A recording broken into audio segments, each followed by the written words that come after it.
rhymes with Uranus, Aulus. Sure. Sure.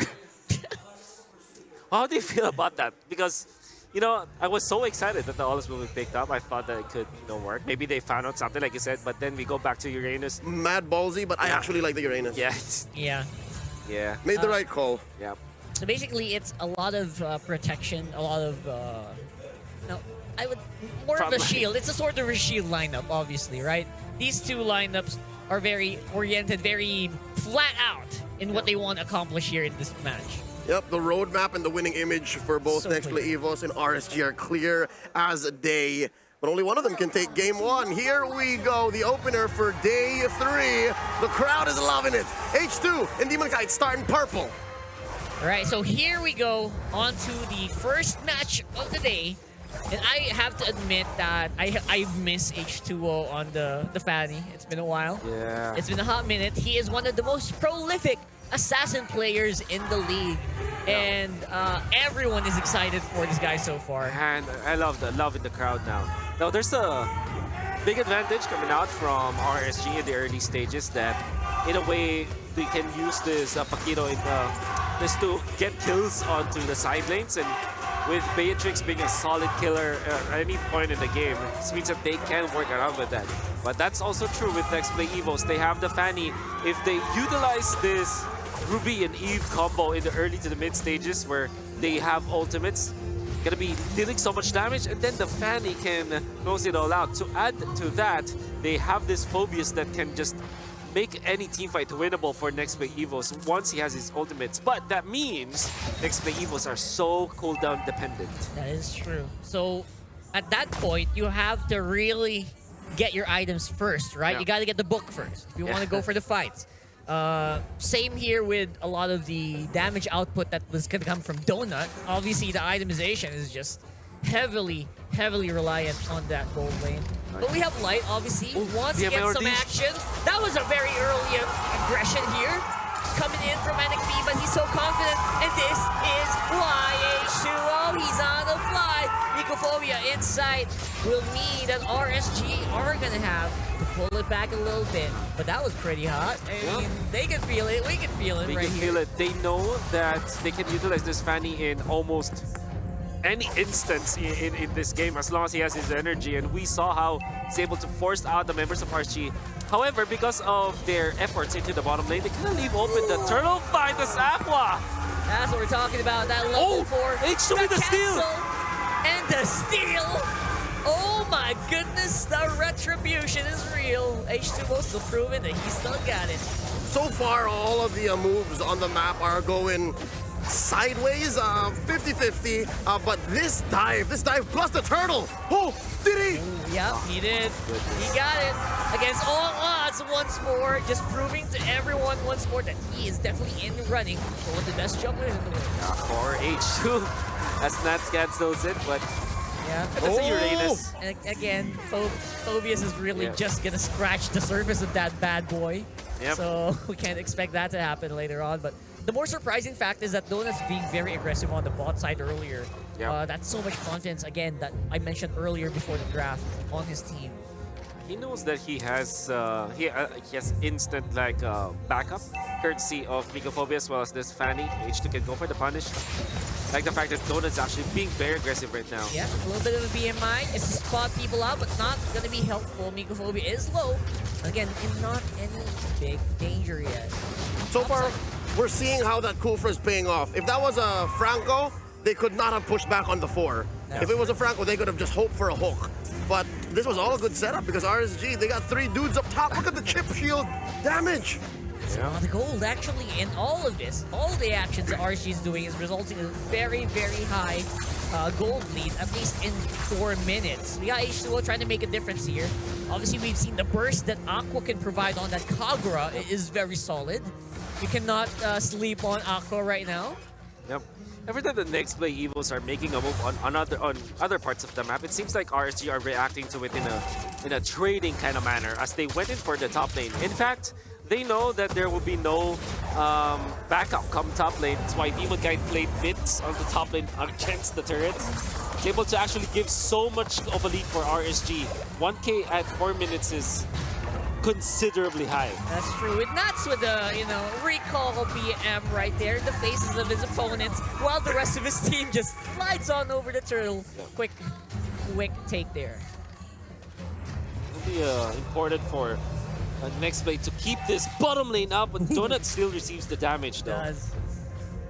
Kosei, interestingly enough, usually you'd want to fake that, but go straight up. I think that was just like a little bit of a, a chest puff maneuver here. Oh.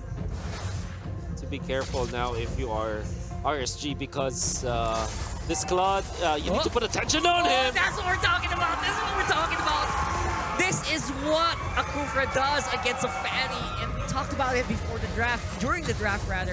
It is very punishing. And so far, that pickoff resulted in a turret take up top. And again, the amount of manpower the RSG is committing is leading to this huge lead. It's about 3K now. Earlier, it was 1 in 3 minutes. Now it's 3 under 6. That's without any kills happening at this point. All of that is through turret, through outer turret energy shields, and minions. Right now, even though NXPE does seem potent with that Fanny, they're still finding a hard time making any picks. Yep. The advantages of winning the first few minutes of the game, the laning stage that we're talking about, the first 5 minutes where there's outer turret energy shields, you get gold that you cannot get from anywhere else, because that expires after 5 minutes. That's why you get teams that win the laning stage get so much economic advantage. That's true. And right now in the mid lane, we got James just wailing on a light.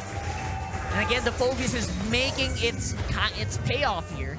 Although again, all of this is just reactions being done by NXPE at this point. Yeah, that's an expensive clapback, especially underneath a tier 1 turret. You took down the least prioritized target. I mean, Light has been carrying quite a bit of weight in the early game, in the laning stage. But still, he's going to make it back in time for this third Lord. Yeah, this turtle is going to be very, very important. Because right now, we are in the point where NXPE needs these kills. They need to make this Fanny pick worth it. Because in the later parts of the game, no one's going to get assassinated by one hit on the Fanny anymore. So they are running on the clock. Oh, definitely. In the latter portions, maybe they are going to be backing on Donut, but that will come so later on. And like I said, they are so cooldown dependent! Oh, the assassin just got assassinated there. Beautiful pullback there by Mikafobia with the eye defended. And we got damage output for days as Donut does blaze him out. Straight to the face. We got Light in trouble once more. Yelly Haze. And the beautiful flame shot cleans it up from the Phobius. Everywhere on the map, NXP just has something in the pocket. I love it. 2 for 3. So far, they do trade out for a turret down bottom. James is doing something in mid. The later clapback on Yelly Haze. H2 coming in. I think even Nexplay Evos is getting onto what RSG is thinking. They're going for trades. They're going for late game exchanges. But again, I think that 3K gold lead, you're still seeing it in effect. That's still a full item at least. That's true. And they are sustaining very well, right? I mean, despite the clapbacks looking from back and forth for both teams, that goalie did not move. Yeah. So that means either team actually pretty 50-50 on that one.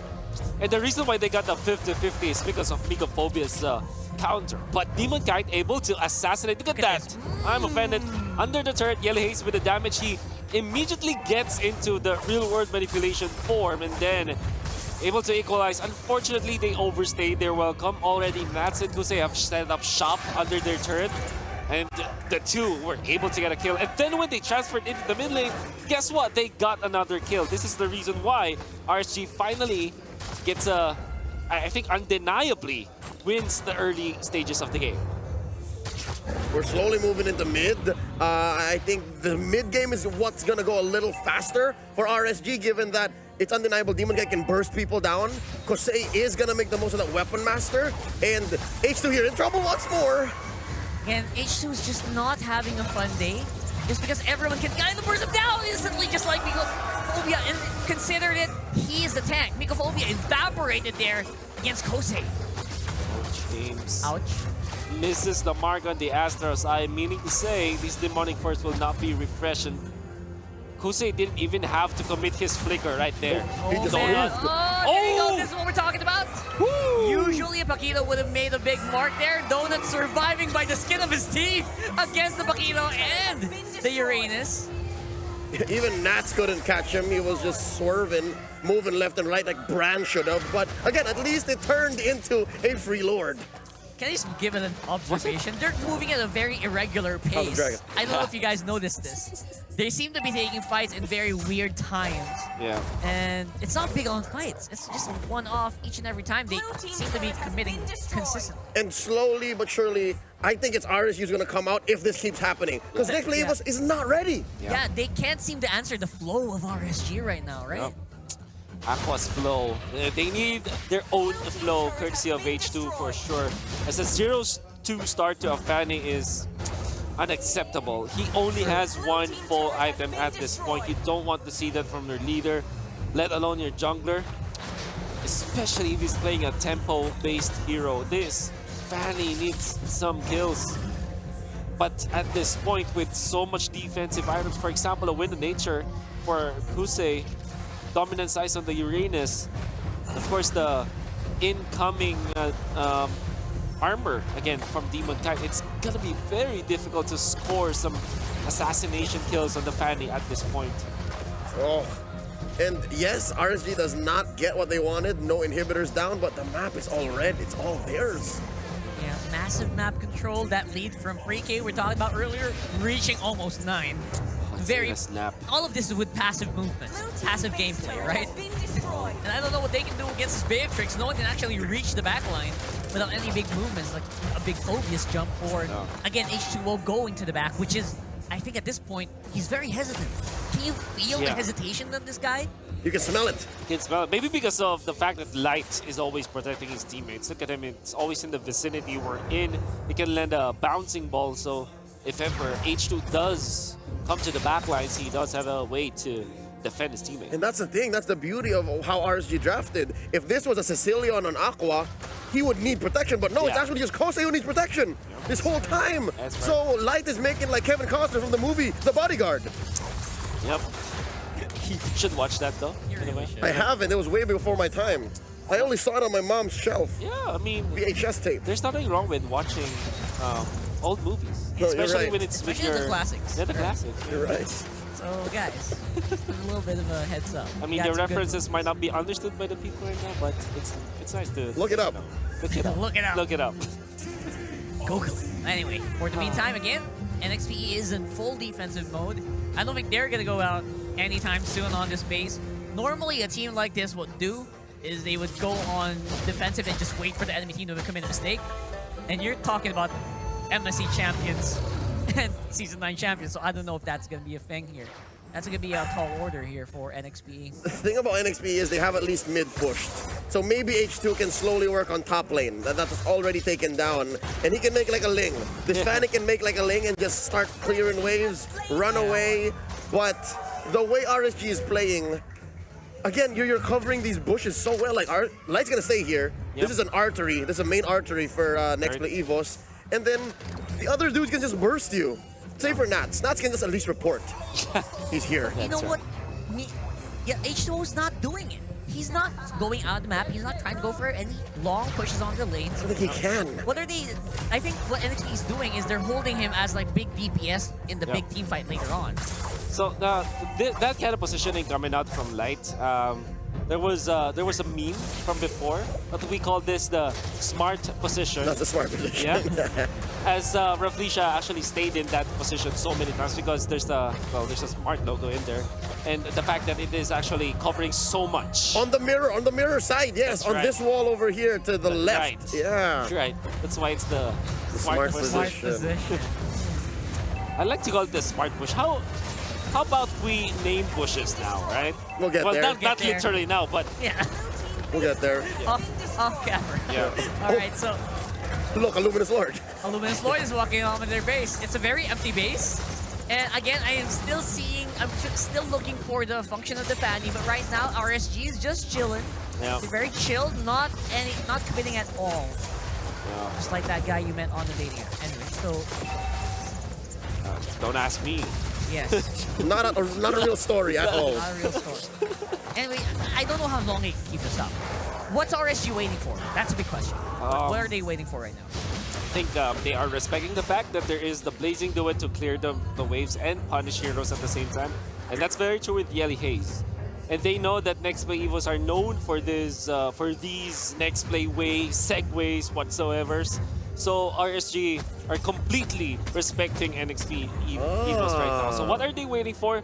Maybe for Nexplay Evos to get out of their base finally, smoke them out, and then punish them afterwards. You know what? You mentioned that is what RSG is doing. They're respecting the split push potential, and there's a quick skirmish in the top lane. And in the jungle is this? Oh!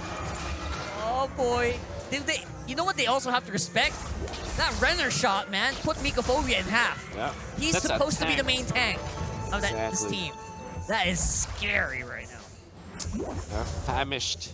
Nexplay Evos will only have like the minions that are pressing against them. And if RSG decides to go for the classic lane freeze, even those minions will be diminished. The economy is just gonna inflate in RSG's favor if this keeps on happening. And slowly they are. I mean, they're pushing what's necessary so that it's safer for this Lord take. And you know how crazy ahead RSG is? They're 2 Lords ahead. This Lord that's spawning, it's not even evolved yet, so it does not have the static damage. Yeah. And they're gonna take it so quickly too.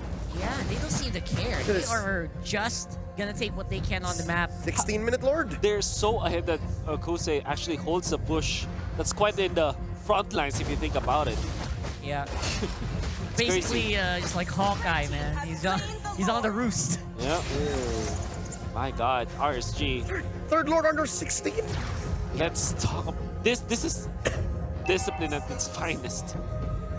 They are ahead. I mean, a lot of teams will just Try to walk up on mid. yeah. battering ram your way into victory. Might lose a hero whatsoever, but RSG, I think they want to set a record on the most or the highest gold lead Right a now, team that can have over the other. no doubt they can probably do that right now. Could As this long as be they it? keep it clean and crisp on the big team Could fight. this be the last one? God. Possibility here. James Z's jumping. We got the demonic force. He is on the roost, and once more we got a big fight on the backside, and James Z's doing his very, very best, but very unlikely will be returning any results here. At least for the meantime, they're holding steady. Lord is very low, so I don't think there's gonna be any ending push yet. Whoa! As long as they stay alive. Wait. NXP. Oh my goodness! Look at H2O. Oh wait, they're not done. That's it. Yeah, that's it. All right. A close call. Yeah. Could have been. Could have been. That was surgical. There's just no other way to say it. The finish was almost as slow paced as the approach. The whole game itself. And Right? this is the reason why RSG were able to win MPL Philippines Season 9. They were methodical, very surgical, and very disciplined as well. The fundamentals are eking as you saw that game. But you know what I have?